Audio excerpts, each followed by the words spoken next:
The obsidian walls of the Supreme Conquered, the heart of the Krill Dominion, thrummed with a nervous energy that resonated through the very stones. Within the Chamber of Whispers, a space usually reserved for matters of cosmic import, the counselors of the Krill, their chitinous exoskeletons gleaming under the ethereal glow of the bioluminescent flora that lined the walls, shifted restlessly. The air hung thick with the metallic tang of fear, a scent readily detectable by the Krill's advanced olfactory sensors. For cycles, the subject of the meeting had been the humans, an enigmatic species from the periphery of explored space, a species that, by all initial accounts, should have been insignificant. Yet, they had become an undeniable and increasingly terrifying presence in the galactic tapestry. Holographic projections flickered, displaying grainy images of crude yet effective vessels that against all odds had managed to evade their patrols, disrupt their trade routes, and most alarmingly display a level of strategic acumen that defied all expectations. Grand Counselor Xyler, his mandibles clicking with a barely suppressed agitation, addressed the assembly. "The data is incomplete. The reports are contradictory, but the pattern is undeniable. These humans are a threat." His words, resonating through the chamber, carried the weight of 1,000 star systems, each one potentially imperiled by the unpredictable nature of this new species. Counselor Zithra, her carapace a deep, shimmering indigo, countered with a measured tone, "Threat, or simply anomaly. Their technology is primitive, their ships poorly constructed. Their initial encounters were accidental. Perhaps they are simply a nascent civilization, struggling to understand the vastness of the cosmos." Her words, however, did little to quell the rising tide of unease. The Krill, a species whose empire was built on a foundation of meticulously crafted strategy and unwavering order, found themselves facing a foe that seemed to operate outside the accepted parameters of galactic conflict. The humans' tactics were unconventional, their communication erratic, their motivations opaque. They didn't seem to have any discernible grand strategy, yet they were winning. Counselor Varkos, his multifaceted eyes narrowed, spoke, "Accidental. They have demonstrated a capacity for adaptability that surpasses any species we have encountered. They learn, they evolve at an alarming rate. Their response to our initial probes was perplexing. They did not attack immediately. They did not retreat. They observed." A wave of uneasy murmurs rippled through the chamber. Observation was a tool of the Krill, a means to understand, to anticipate, to conquer. To be observed was to be vulnerable. To be observed by an enemy whose intentions were unclear was unsettling. The projections shifted again, displaying a series of intercepted communications. The human's language was a cacophony of guttural sounds and complex inflections, an auditory assault on the Krill's sensitive auditory receptors. The translator, laboriously crafted by the Krill's finest linguists, struggled to keep pace. Fragments of sentences, filled with concepts utterly alien to Krill understanding, flashed across the screens. Freedom, justice, hope. Words that in the Krill lexicon were mere theoretical constructs, used to assess the mental stability of the lesser races they had subjugated, tools of control, never ideals. Then there was a series of images, data packets intercepted directly from the human vessels, images of their home world, a planet teeming with life, bathed in the light of a single sun. Lush forests, vast oceans, towering structures of metal and glass, and most unnerving of all, images of people. Human faces, each a unique mosaic of expression, joy, sorrow, anger, fear. Emotions the Krill had long since purged from their collective consciousness. Counselor Xyler, breaking the silence, addressed the chamber again, his voice echoing with a low, resonant growl. "We have tried everything. Diplomacy, intimidation, blockades. They respond with what? Ingenuity, ruthlessness. It is as if they are playing a different game by a different set of rules. And the worst of all, they have not even shown their main force. They have not even sent their real army."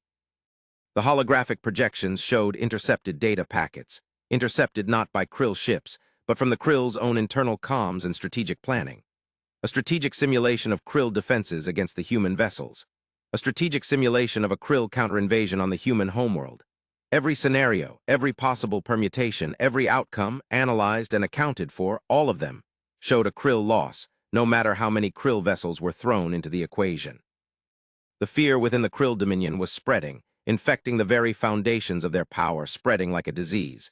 Counselor Zithra, the voice of reason, attempted to calm the gathering. "We must not succumb to fear. Fear clouds judgment. We are the Krill. We have conquered star systems, faced down cosmic horrors. We will not be intimidated by a collection of primates." Yet even as she spoke, the tremor in her voice betrayed her own anxieties. The humans had not simply defeated their patrols. They had outmaneuvered them, outsmarted them, and in some cases simply ignored them. It was as if they had anticipated the Krill's every move, predicted their every strategy. The implications were chilling. Were they being watched? Had they, in their arrogance, overlooked some hidden advantage the humans possessed? Suddenly, a high-pitched whine cut through the tense atmosphere of the Chamber of Whispers. A signal, not from the edge of the galaxy, not from some far-flung outpost, but from directly above. Counselor Zyler's eyes widened. This signal was originating from one of their primary orbital platforms, the one responsible for monitoring all incoming transmissions. A protocol override, an unsolicited communication. From the humans, the chamber fell silent. Silence was broken only by the frantic clicks and whirs of the Krill technicians as they struggled to analyze the signal, to understand its purpose. The holographic projectors crackled and sputtered, displaying a single stark image, a human face, a woman, her features delicate, her eyes filled with an unsettling serenity, and beneath the image, in the Krill's own language, a single line of text. "We come in peace." The declaration hung in the air, a statement that was both reassuring and terrifying. Did they speak the truth? Did they truly come in peace? Or was this a prelude to something far more sinister? The chamber was thrown into chaos. Counselors argued, accusations flew, and desperate pleas for action resounded throughout the chamber. The Krill, masters of control, found themselves utterly adrift, lost in a sea of uncertainty. Counselor Varkos, his voice cutting through the pandemonium, demanded that the humans be allowed to communicate. "We cannot afford to react based on fear. We must understand their intentions, their motives. We must analyze their words, their actions." The vote was close, but in the end, caution prevailed. The Krill, despite their fear, were not fools. They knew that a hasty reaction could lead to disaster. The humans, for all their unpredictability, had not yet shown any overt aggression. Perhaps, just perhaps, diplomacy was still an option. With a deep breath, Zyler issued the order. "Open a channel, establish communication." The holographic projections flickered, and a new image materialized. The same woman, now in a slightly different setting, a room filled with strange devices and glowing screens. She looked directly at the chamber, her expression unchanging. Calm, composed, and undeniably human. The Krill, in their history of interspecies dealings, never met an enemy that refused to give in to their overwhelming technological and tactical superiority. The humans were different. They seemed to possess a level of emotional fortitude and strategic patience that bordered on the incomprehensible. "Greetings," the woman's voice, translated into the Krill's language, echoed through the chamber. It was a voice that was both soothing and unnerving, like a calm sea that hid unseen depths. "We are the representatives of a species known as the United Earth Federation. We have been monitoring your activities, and we wish to discuss them." The Krill technicians struggled to interpret the subtleties of her language, searching for hidden meanings, concealed threats. But the woman's words, devoid of any hint of aggression, offered nothing but discourse. Counselor Zyler, feeling as if the foundations of their universe had shifted, answered, "We are the Krill Dominion. We welcome your communication." The ensuing exchange was unlike anything the Krill had ever experienced. The humans, instead of demanding territory, offering ultimatums, or engaging in a protracted display of military might, presented something unexpected. Data, information. A detailed analysis of their own society, their history, their philosophy. They spoke of cooperation, of shared goals, of a future where different species could coexist in harmony. It was utopian. It was illogical. It was, in the Krill's carefully calibrated view of the universe, impossible. Counselor Zithra, listening intently, found herself strangely captivated by the human perspective. They spoke of the value of life, of the importance of empathy, of the dangers of unchecked ambition. These were concepts that the Krill had dismissed as weaknesses, yet in the humans' hands they seemed to be a source of strength. Counselor Varkos, ever the pragmatist, was more skeptical. Why? Why would they share such information? Why offer such a seemingly naive philosophy of cooperation? It is a trap. The humans responded with a level of patience that was almost insulting. They acknowledged the Krill's concerns, addressed their skepticism with calm reason, and continued to offer their hand of friendship. They offered aid. The Krill, accustomed to manipulating and controlling other species, were forced to confront a reality that challenged their very worldview. They did not attack, they did not intimidate. They simply offered. The humans provided schematics, technology, and information on subjects the Krill had never even imagined. New resources, a deeper understanding of the universe. The human delegation's leader, a man named Jonathan, explained their approach. "We believe in the power of knowledge, the potential of cooperation, and the importance of empathy. We do not seek to conquer or dominate. We seek to understand." He paused, his gaze fixed on the holographic image of the Krill Council. We have seen what happens when fear and distrust take root. We have seen empires rise and fall, consumed by their own hubris. We believe that there is a better way. As the days turned into weeks, the exchange continued, and slowly, inexorably, the tide began to turn. The Krill, driven by their inherent pragmatism, found themselves accepting the humans' offers. They began to implement the human recommendations. The humans provided assistance, shared their technologies, and provided invaluable insights into the intricacies of galactic politics. They even helped to resolve internal conflicts within the Krill Dominion, conflicts that had been simmering for centuries. The humans had a different way of doing things. They were ethical. They seemed to genuinely care about the well-being of others. They were trustworthy. Counselor Xyler, once the embodiment of Krill's suspicion, found himself starting to question his own assumptions. How can this be? We have spent millennia striving for control, for power, for domination. And these humans. They offer us cooperation. It is madness. The turning point came when the humans revealed the truth about their own military capabilities. The Krill had underestimated them. Severely. Jonathan had proposed a cooperative defense agreement, a combined fleet to defend against a mutual threat to the Krill Dominion and the United Earth Federation, an unknown cosmic event rapidly approaching the galaxy. A wave of Krill counselors demanded that the UEF provide their defenses against the oncoming catastrophe, but Jonathan refused. We will assist in the defense of your systems, but we cannot and will not fight your battles for you. Humanity has only one home, and we have many other species to protect. The Krill had seen the capabilities of the human vessels, their speed, maneuverability, and advanced weaponry. But the numbers the Krill had estimated were not even close.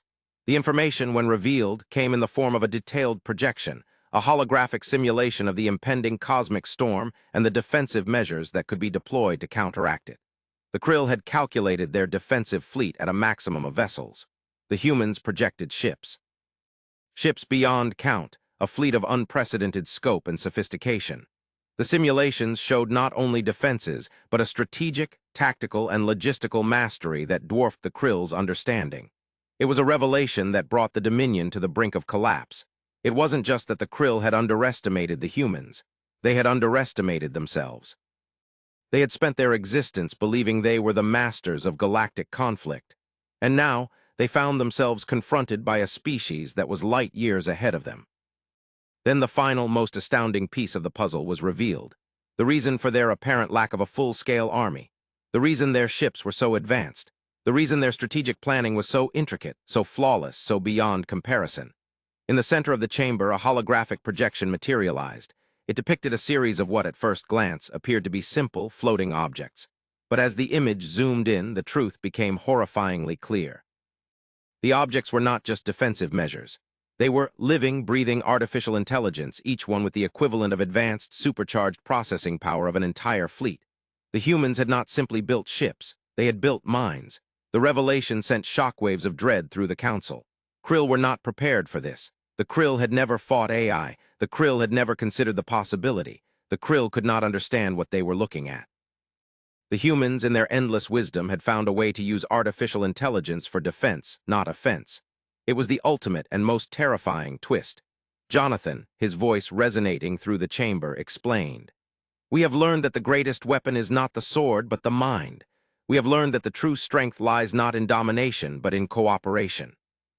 We have learned that the future of the galaxy depends on our ability to embrace the unknown, to trust in each other, and to defend what we hold dear." The Krill, their fear now replaced by awe, had no choice but to accept the truth. They were not alone, and the humans were ready to protect them.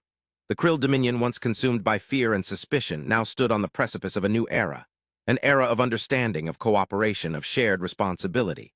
The humans, with their strange and wonderful ways, had shown them that there was more to life than the relentless pursuit of power. The war was coming, and they were ready. The humans had not asked for anything but a chance to cooperate. They had asked for trust, and the Krill, humbled and transformed, were ready to give it. But even as the Krill stood ready to face the storm, a deeper, more unsettling truth began to dawn. In the final image the humans showed them, along with the defensive strategy, there was another, far older structure. A structure that did not seem to be of human origin or even of the Krill. It was an ancient, abandoned megastructure, buried deep within the galactic core. The true purpose of the structure was unknown, but the initial scans revealed a powerful energy signature, an energy signature that was not natural. As the Krill Council looked in the direction of the unknown megastructure, Jonathan spoke. The true war may not be with the storm. It may be with something far older. The final moments brought another revelation. After the council had fully agreed to cooperation, Jonathan approached Xyler and spoke privately. We are ready to fight by your side. But you must know we have only been a galactic power for a short time. We are young, but we are also very old. This is our first time in any of your worlds, and it may very well be our last. There is a cosmic threat that will consume all. Xyler asked. Then why not focus on your own home? Jonathan responded, because the end is coming for all. We could have hidden, we could have run, but we came to the stars and we are not going anywhere. We will not be consumed in fear. Then Jonathan nodded, a sign that the humans were ready. And with that single gesture, the Krill and every other species across the galaxy knew that the true war was about to begin. The humans had arrived, and the galaxy, for the first time in millennia, may just have a chance of surviving.